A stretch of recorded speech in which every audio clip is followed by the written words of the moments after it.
here. And we'll put this in right here. This is our 19th lesson on the biblical flood from my book, the Biblical Flood. This will be from the second edition of the book, which hasn't been printed yet. So it's in work in progress right now. Hopefully I'll have it finished sometime this year. Okay. Now, last week, I talked about radiocarbon dating, and I got a couple of things backwards once.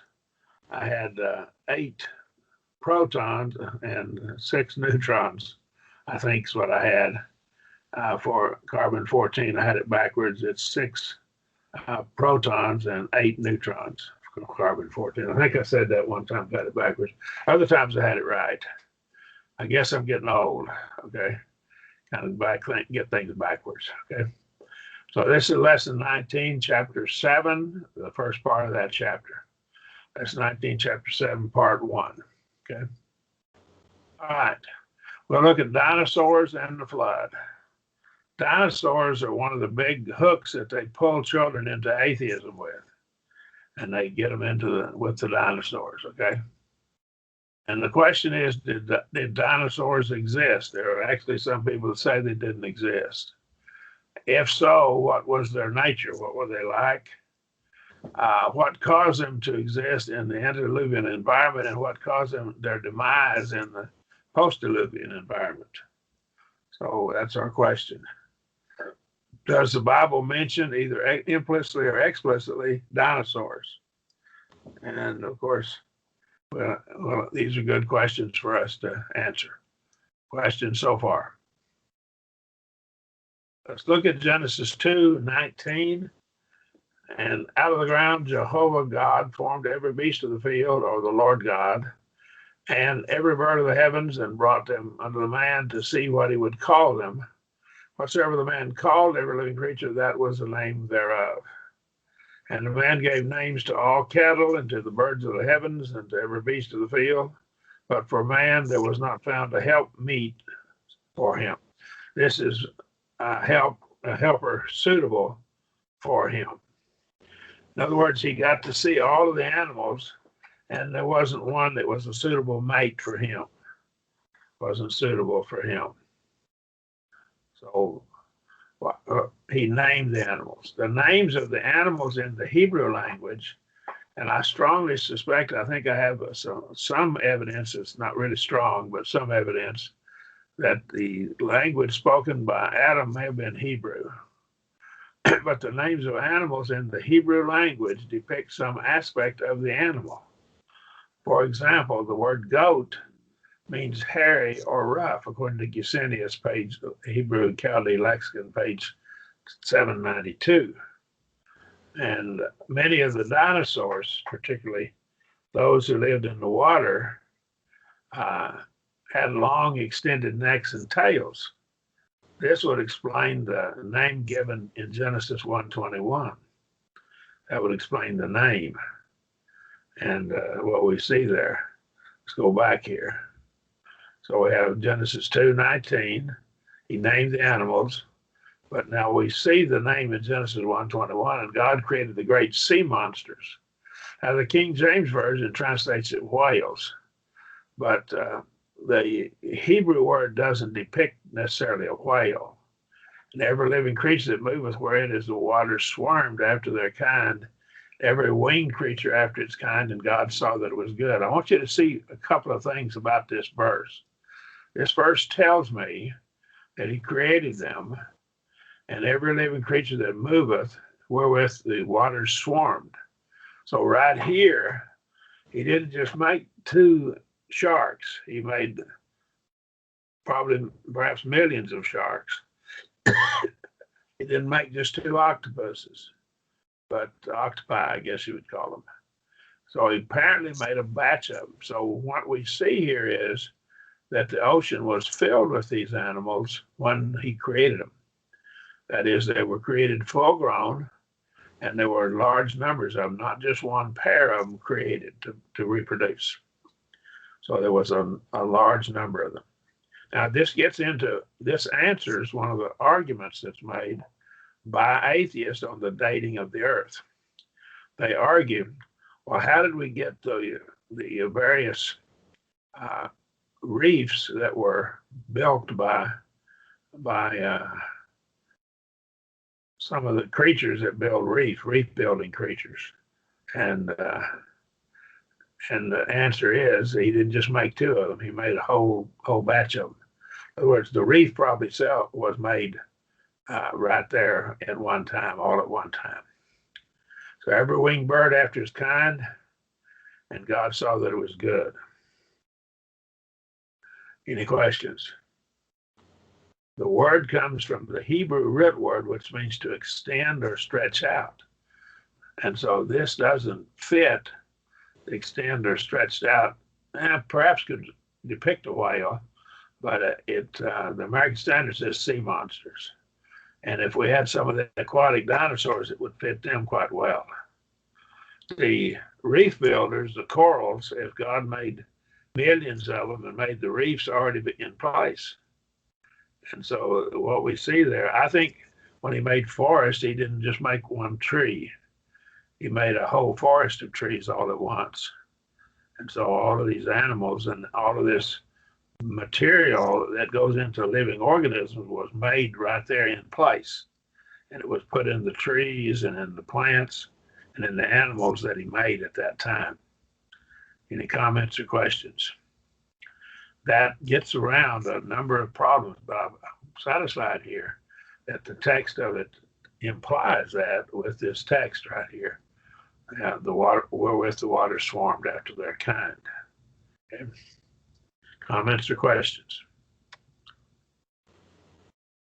The word dragon, which probably refers to dinosaurs, is found in several passages in the King James Version Old Testament.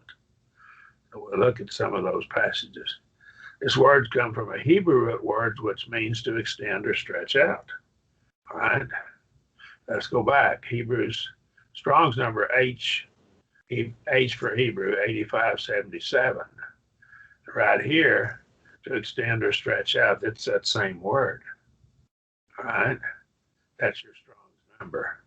Now, I give the Strong's number because it's used a lot of times for doing biblical search in some of your programs. This word seems to be broad in meaning because it refers to a mammal in Lamentations 4:3. And to a serpent in Deuteronomy 32:33. So it's a broader term, something stretched out, and so extended or stretched.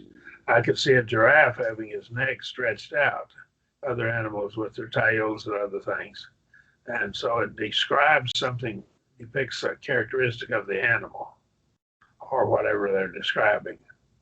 In Psalm 74:13, it's translated dragon or sea monster, depending on the King James American Standard. In Psalm 91:13, it's translated dragon or serpent.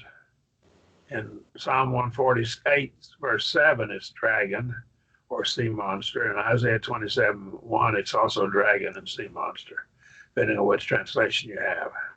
Incidentally, it's the book of Psalms with an S on it. And each individual chapter is a psalm without an S on it. Just thought I'd throw that in.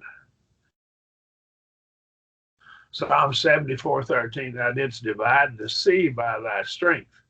So thou breakest the heads of the sea monsters in the waters. Oh, here, the sea monsters in the waters.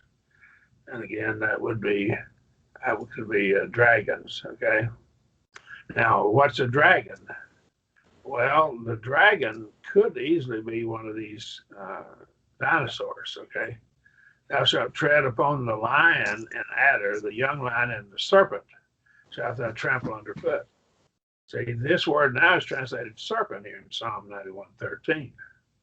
So again, it has a broad meaning. It carries a lot of things it can refer to. Praise Jehovah from the earth, ye sea monsters, and all ye deeps, all deeps. That would be the things in the ocean, see. And of course, there are some serpents in the ocean, but by and large, most of your serpents are on the land. There are ocean or sea serpents as well. And they have a very venomous bite. In Isaiah 27:1, in that day Jehovah with his hard and great and strong sword will punish Leviathan, the swift serpent, and Leviathan, the crooked serpent, and he will slay the monster that is in the sea. Again, it appears that there may have been still sea creatures at that time in the ocean. Now, some take Leviathan to be some figurative expression to refer to something. And that's a possibility, okay? In the ark, however, God sent. Now, I remember one comedian was making fun of the Bible about Noah, and that he had to go hunt the animals. He said, "Well, you got. I think he made a joke about it. You got two males. You need and instead of a male and a female." Well, he didn't go hunt the animals. The guy was ignorant of what the Bible actually says. God sent the animals to Noah. So God, in his ability, he chose which ones to go on the ark. Noah didn't have to rustle them up. And God sent them to go into the ark. So Genesis 6:20, 7 verses 7 through 9, and 7 verses 13 through 16. A pair of each kind of animal in Genesis 6:19 through 20, and he sent them into the ark. Of the birds after their kind, and of the cattle after their kind, of every creeping thing on the ground after its kind, two of every sort shall come unto thee to keep thee alive. So they're going to come to you and to keep them alive. Now then, if God sent them into the ark, he sent the ones into the ark that would have the DNA or the genetics that would be suitable for post-flood or post-diluvian environments. And he would have kept out the ones that weren't fit for it, for the post-diluvian environments. Now, with the kinds, he sent in two cats, a male and a female cat. And all of the cats we have then have descended from those two cats. That's my contention. What size were they? I don't know. The Bible doesn't tell us, okay? Now, let's look further. In Genesis 7:7, Noah went in, and his sons and his wife, and his sons' wives with him. So that's 8 people, 8 souls, into the ark because of the waters of the flood. Of clean beasts and of beasts that were not clean, of birds and of everything that began creeping on the ground, they went in 2 and 2 unto Noah into the ark, male and female, as God commanded Noah. And so they came in just as God had commanded Noah. So Noah opened the door to the ark, and they came in, and God closed the door. So God closed the door. Noah didn't close it. God closed it. Right. In Genesis 7:13, the self-same day entered Noah and Shem and Ham and Japheth, the sons of Noah, and Noah's wife, and the 3 wives of his sons with him into the ark. Now, each son didn't have 3 wives, because we know when we put the rest of the Bible together, each of his 3 sons had 1 wife each. Okay, so then polygamy wasn't there. So they all came into the ark. That's 8 souls. Noah, I call her Mrs. Noah, Shem and Mrs. Shem, Ham and Mrs. Ham, and Japheth and Mrs. Japheth. They and every beast after its kind, all the cattle after their kind, and every creeping thing that creeps on the earth after its kind, every bird after its kind, every bird of every sort. So now the birds had a wider range. There were more of them that come in. We're going to see the clean birds, that is. So the clean animals come in. And they went into the ark 2 and 2 of all flesh. 2 and 2 is in pairs. That's the Hebrew way of saying in pairs of all flesh, wherein is the breath of life. Now, the animals that went in had the breath of life. We've already talked about this, but my contention is these are air-breathing animals. Fish and marine and aquatic animals did not have to enter the ark.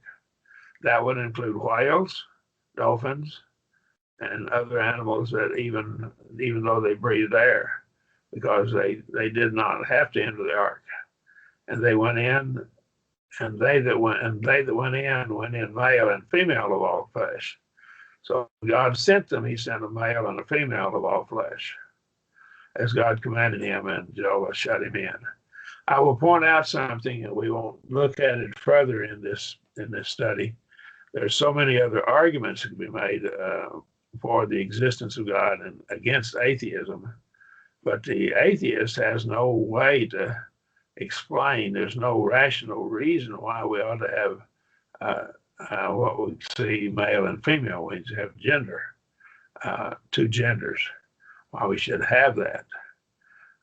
It doesn't make any sense unless there's some other reason, because animals could multiply by asexual reproduction. In fact, some humans are actually multiplied by asexual reproduction. Identical twins, it forms one sperm and one egg unite, and then they split into two humans. And so that's asexual reproduction. So one is born by sexual reproduction, and one sperm and one egg, and then those two split, and that's asexual reproduction. Or it could be identical triplets even. That would be three coming from one. So there is, even among humans, there's asexual reproduction. Right? Since dinosaurs are in the sedimentary rocks that were laid by the flood. Now, if we believe the sedimentary rocks were laid by the flood, and I'm satisfied they were, dinosaurs existed when the flood came. That's a given. That would have to be the case. So as Christians, if we agree the dinosaur fossils prove that dinosaurs lived, and that seems ludicrous to deny it, then what we have to believe is that they were there in the time of Noah. Since all flesh came into the ark, notice what Scripture says, dinosaurs must have come into the ark. So now we have to deal with this question. The variations of dinosaurs that came into the ark might have been smaller variations of each dinosaur kind. It's possible. Let me illustrate this. We're going to see this just among various animals. We can look at dogs, for example. We have a little Mexican Chihuahua dog, not very big, and we have a Great Dane or some Afghanistan Wolfhound or some dog like that, a Saint Bernard or something like that. There's a tremendous variation in the size of them, but they're all of that same kind, and they're the same kind. So when we look at that, we have to draw a conclusion. There's a lot of variety, genetic variations among them. There's many variations among human beings, just among humans as well. We have all different eye colors, hair color, skin color, blood types, different variations. Some are tall, some are short, and we have different looks about us. There exist reptiles. If we believe that dinosaurs were reptiles, and most people think they were, there exist reptiles which grow quite large. There are crocodiles, alligators, python snakes, large land tortoises, and so forth, that get quite large even to this day. The Galapagos Island tortoises have been observed with a weight of 880 pounds and a length of 6.1 feet. That's pretty big tortoise. How large would they become if they lived to be 1,000 years old? So the Galapagos, there's a picture of one, and they get pretty large. And here's a Nile crocodile. It's a very large reptile, and so it's quite large. Here's a saltwater crocodile. That's a picture of one. They are pretty big. And that sucker could eat you pretty easily. The Nile crocodile reaches a length of about 20 feet and a weight about 1,500 pounds. That's about 3/4 of a ton. And so that's a pretty large animal, 20 feet long and weighing 1,500 pounds. The saltwater crocodile reaches a length of about 20 feet, approximately the same length, and weighs almost a ton, almost 2,000 pounds. They get quite large. There's a picture of a saltwater crocodile in the Philippine Islands. That's a pretty big crocodile, wouldn't you agree, everybody? It's one big rascal, right? So be aware they do get large even to this date. There are large reptiles living in the earth at this very time, okay? A water crocodile of the previous slide was 21 feet long, weighed 2,369 pounds. Now, weight and mass are not the same thing, but they generally use mass of genetic as a metric mass of kilograms, like its weight. At sea level, they could transfer it. And so about 2.2 pounds in a kilogram, I believe that's right, 2.205 or something like that. So you can divide that and convert it. Here's a link to where you can actually see this picture of this crocodile and get more information about it in the Philippine Islands. That's a saltwater crocodile. All right. Now, there's an American alligator. Now, alligator and crocodile are crocodilians, but they can't breed one another. They're different animals, actually. They look a lot alike, but they are a little bit different. Now, the American alligator gets pretty big. He gets up to 18 feet and weighs about, a full-grown male will be about 1,200 pounds. It's not quite as big as a crocodile. But you notice something about them. Notice their front snub is rounded, whereas we go back to the crocodile, you can see it's not quite as rounded. See right here, it's more like this, and their teeth come out differently. They overlap like this, and you can tell some differences. There are some differences. You can tell the difference if you studied them. Okay? We're not interested in getting into that right now. The American alligator reaches about 1,200 pounds, 18 feet, but they don't live as long as crocodiles live for some reason. Okay?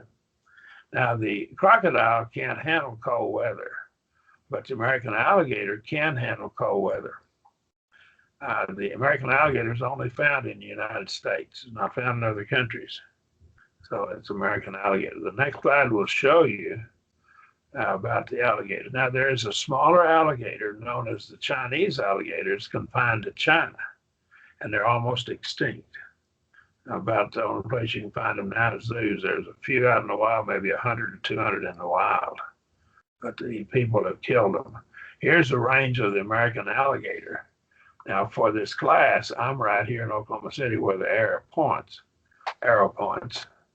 And so that's where we are right now. I'm right here. And our state has a range of alligators. They're breeding alligators in southeast corner of our state. And so we have breeding alligators. And we get pretty cold. And the crocodile just can't handle it. It'll kill him in that cold weather. But the alligators almost hibernate in the winter. They go into hibernation or semi-hibernation. And so we do have them breeding down here, and it's going to be like probably down around 5 degrees below zero tonight. And those alligators that are there will still be alive tomorrow after this. Most likely. I'm satisfied they will. But here's the range up from North Carolina all the way down into Texas, up into as far as Oklahoma and Arkansas and Mississippi and right across here, this range. That's where they range. There are also other crocodiles in this region here as well. There's crocodiles too, as well as alligators. Here's another map showing the American alligator. All right. Questions? There's a Anaconda snake. It's the biggest snake in the world by weight. Some of your pythons actually get a little longer, I think, than the anaconda. It's a big snake. It's a pretty large snake. See, it took several guys to hold it up. So it's one big snake. There's also, so what I'm trying to show you is there's some large reptiles still living in the world today. Here's one that we see here. It's a Komodo dragon, and it can be found among the reptiles, and it can be found. It's basically a dinosaur that's still living. Okay? Right here's a picture of one. These are actually alive. I mean, they live today in the world. Komodo dragon, and you can see them at some of the zoos in the United States. You can actually see them. But that's a pretty big lizard right there. Big enough to eat you, I guarantee you. The largest recorded Komodo dragon was 10.25 feet long. You take that lizard that's 10.25 feet long, looking like that, and weighing 375 pounds, that rascal, if he gets a hold of you, he can eat you, okay? Komodo dragon actually has venom glands. They didn't know this until they discovered it in the year 2009. They thought they just bit something and infected it with bacteria, but they found out later it does have venom glands. Okay, so they produce venom. Young Komodo dragons are tree-dwelling lizards, and then as they get bigger, they go down to the ground. But bigger ones will eat them. They're cannibalistic. So they climb up in the trees to get away from the big dragons. Noah probably took a pair of young Komodo dragons on the ark. So there were a pair on the ark. Then it makes no sense to take full-grown ones, so we'll take young ones, and then they'll grow as they exit the ark. They can grow and hunt and grow larger. Okay. If all, or at least most of the sedimentary rocks were deposited during the flood, the dinosaurs would have perished during the flood. So that meant they existed during the flood. So that's one of our arguments. This follows because the bones of the dinosaurs were buried during the flood when the sedimentary rocks were deposited. So the dinosaur fossils were fossilized during the flood. They were there in Noah's time. Dinosaurs must have been alive during the lifetime of Noah, therefore. So that's my argument that they were there. Okay. Is there proof that some dinosaurs coexisted with humans? Well, traditions about dragons that are found throughout the world may be references to dinosaurs.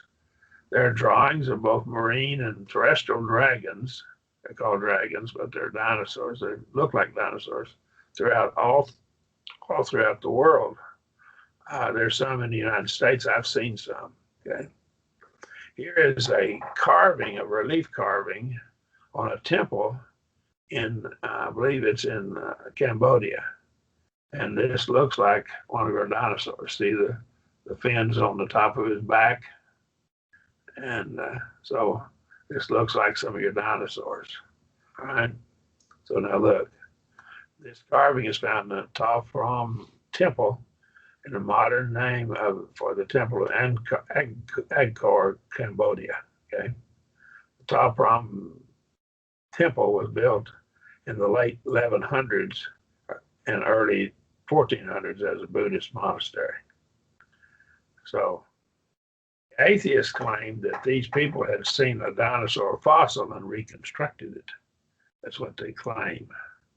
But the problem is the dinosaur fossils should have been gone a long time. And how would they have gotten what we see here? How would they get the fins on their backs from just the fossils? There's just too much there to fit it. Now, that's what that temple looks like now. I guess a tree's growing up through it. But there's a picture of it. Now, there's a water buffalo right there. That's a water buffalo. See his horns? But this is some kind of an animal of some sort. Very interesting. I wonder what kind of animal that is. Looks like he has fins on his back and a tail back here. You know what it looks like? It looks like something like that. Stegosaurus.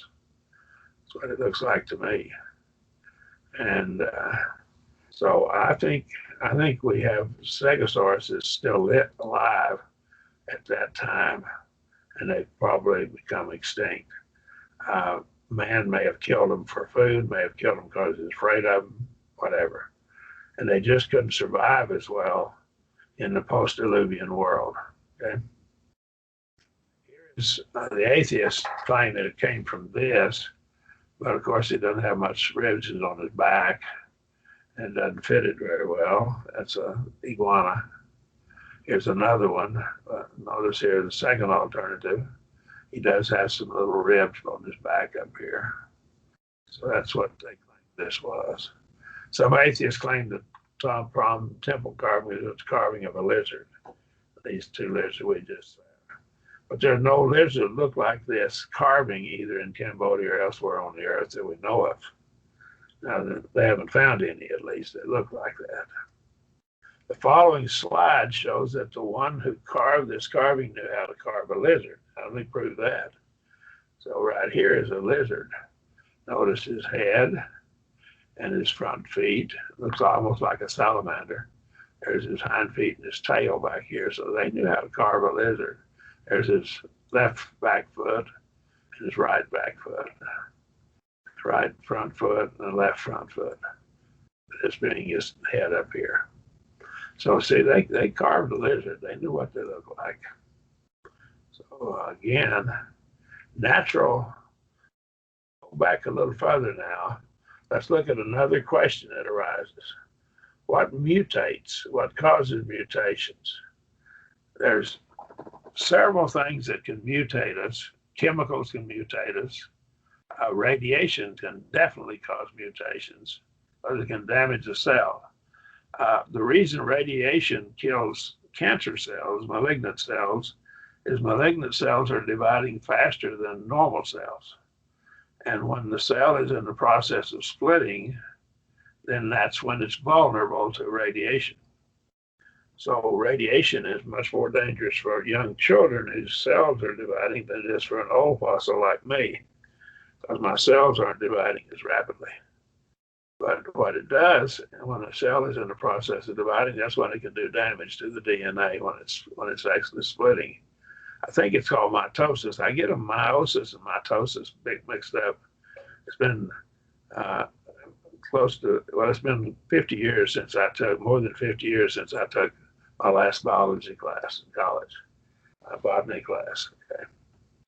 But I don't keep up with it. I'm not worried about it. This radiation is present. It's called background radiation. There's radioactive isotopes in virtually everything around us. And we don't know that these isotopes were there before the flood, but we assumed they were. I think there may have been something happened to cause that to create radioactive isotopes. But again, this is one of the things that we have to worry with. This background radiation, they call it, the natural radiation of everything is present in virtually everything with which humans come in contact. You can take a Geiger counter and look at that. My mouse on my computer, and it'll be radioactive, just a little bit. And so that's something that's amazing. Most people don't know that, but everything has some. And Black states, in man, natural radiation, or what's called background radiation, is responsible for 12% of the spontaneous mutation rate. So 12% of our mutations come from this background radiation. Now, if we didn't have that background radiation before the flood, if something happened to create it that brought about the flood, then we could not have any mutations before, but we wouldn't have a large amount of them before the flood anyhow, because man was living so long. Okay. Now, we have large antediluvian animals. Now let's look, if we might, at just some insects.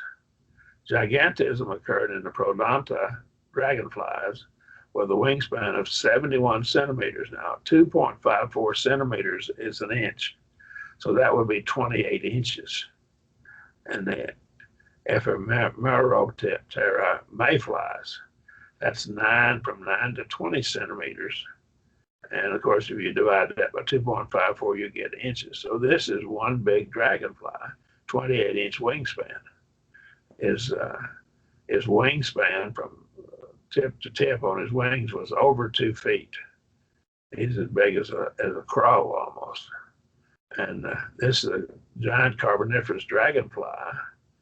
had a thoracic diameter. His thorax was about, for you in the Greek class, thorax is a Greek word for chest, of about 2.8 centimeters. That's 1.1 inches. So a dragonfly has a diameter of its thorax of over an inch. That's a big dragonfly. Now, if you're riding on your motorcycle and there's a dragonfly that big and hits you in the face, it'll just about knock you off the motorcycle. So that's one big dragonfly. 28-inch wingspan, 1.1 inch diameter thorax. Now, there's a problem with insects. I see Hollywood can do anything. They make anything happen. But they have these movies. I see them about giant ants and giant this and giant that, giant spiders. And the problem with it is those can't live in our environment that we have today. And we're going to show this. August crows, and this is in 1919. So this has been known for nearly a century, for over a century. Pioneering comparative study of tissue. Now, O2, now that's the oxygen we breathe in. That's a molecule of oxygen molecule O2 has 2 oxygen atoms to the molecule. Permeability is that's a permeate into the lungs or into the body. Established a quantitative, that's how much quantitative, basis for diffusion limitation. What are the limits on which it can diffuse? Now, see, insects don't breathe through lungs. They breathe through holes in the side of their body by diffusion, pretty much like fish do through their gills, very similar to it. The diffusion limitation and led to formulation of relationships of O2 consumption. Now, we've talked about BO2. This is the what we called it earlier. We had our last study. We had the permeability of gases into water and blood and much of the blood that we see in animals and the fluids in insects are based on water. And so O2 permeability, the Krogh diffusion constant K, at shape and size. One form it takes shows the maximum body size permissible for diffusion dependence. So now if it's dependent upon diffusion to breathe, there's a maximum size it can have.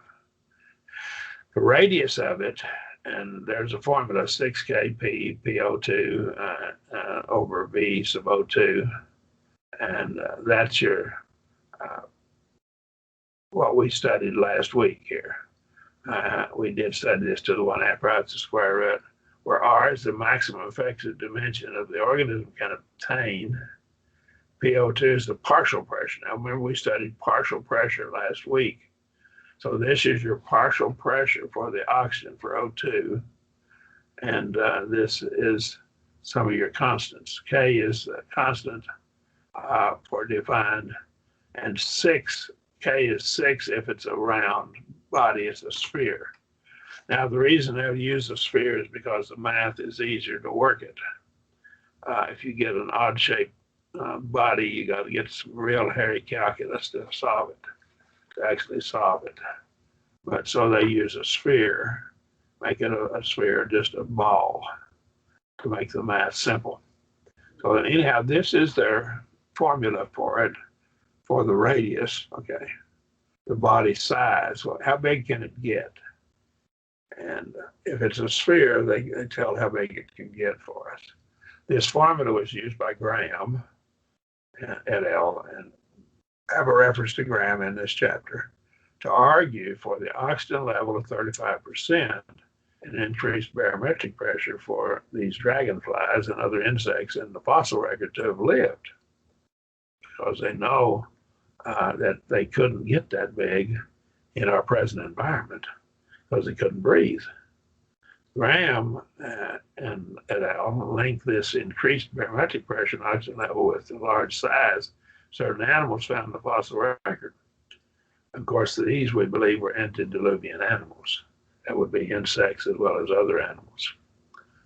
An increased global, Graham says, oxygen supply during the mid-Devonian and late Carboniferous would have enhanced diffusion-dependent processes such as respiration. That's breathing, of course. And these mid-Devonian Carboniferous are some of their ages that they have in their geology.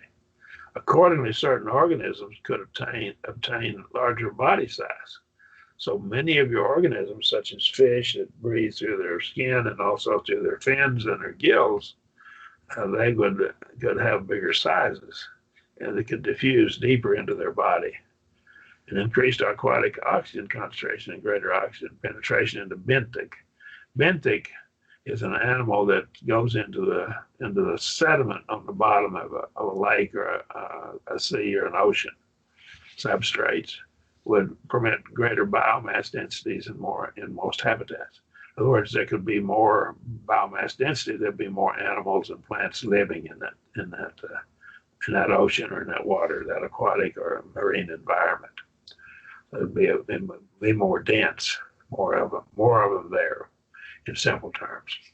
Relative dimension dictated by the present atmospheric level, organisms in 35% oxygen could have a 27% greater diffusive distance, allowing for thicker constructions, less work invested in gas exchange, and greater body size. So they don't have to work as hard to breathe. That makes them be able to live longer, and they'll have greater body size. That's just if we have 35% oxygen. Right? Now, if we had an increased barometric pressure, we would get an even more. Right? There's no doubt, we're going to argue, that dinosaurs existed, that they were killed in the flood and existed after the flood. No doubt that happened. The nature of the antediluvian atmosphere partially explains the longevity of the dinosaurs.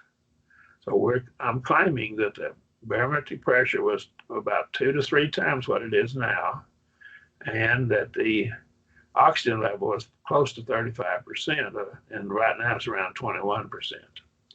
So both of these factors would increase the amount of oxygen that plants and animals could get in their bodies, and that's no matter whether they're in land animals breathing air, or whether they're sea creatures or marine creatures or aquatic creatures.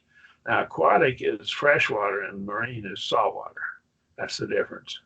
But the fish live in both environments, aquatic and marine environments. The great longevity explains the large size of dinosaurs, since they were probably reptiles. Now, here's the trick on this. If they're reptiles, they grow all their lives. Reptiles grow all their lives. So if you get a lizard that would live for 20 years, he'd get to a certain size. But if he could live 40 years, he'd probably be 10% bigger. And if he could live for 80 years, he might be 25% bigger. And he'd just keep growing, because he grows all his life. As long as he lives, he grows. That's what reptiles do. So some of your large crocodiles, that large crocodile, saltwater crocodile we saw, was probably pretty old. But crocodiles, I think, can live like 100 years or so. Alligators don't live near that long. So that's why they don't get as big. They could be bigger if they could just live longer. Now, hope that's helped us, and we can get a good start with chapter 7 now. We'll be looking at more dinosaurs as we develop this further. Okay. Are there questions anyone has? What we're going to do is we're going to stop the recording.